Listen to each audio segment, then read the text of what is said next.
Guys, it's me again. I'm back. Namiss niyo ba ako? Busy lang ako guys, kaya hindi ako nakagawa ng mga video natin. Alam niyo naman, tindera, busy.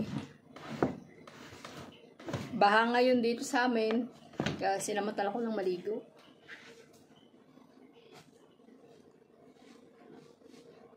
Tagal ko nang walan.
Hello.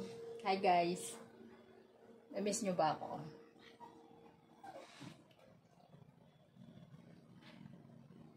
Yeah, wala pa rin pagbabago. Itong kwarto namin isa, yan, tambakan pa din. Yeah, medyo pumayat ako. Kasi nag-no-rise ako in 2 months dahil tumaas yung blood sugar ko. Kaka-milk tea. Oh guys, huwag kayo masyado mag-milk tea ha. Doon ako nadali sa milk tea. Araw-araw ako nagmi-milk tea. Minsan meron pa akong pang-reserva kinabukasan sa umaga nag-milk tea ako. Ay, kaka-milk tea, di ko napansin. Ayun. Sarap eh, di ba? Doon tumaas yung blood sugar ko. Doon. Na-stress ako. Ang ginawa ko, di ko lang paano. Kaya no rice ako, no sugar. Ayun. Nakuha ko na yung test ng laboratory ko ulit nung Sunday. Ayun. Okay na siya. Nag-normal na. Okay na ngayon. Sige guys. Bye. See you next my video. Bye.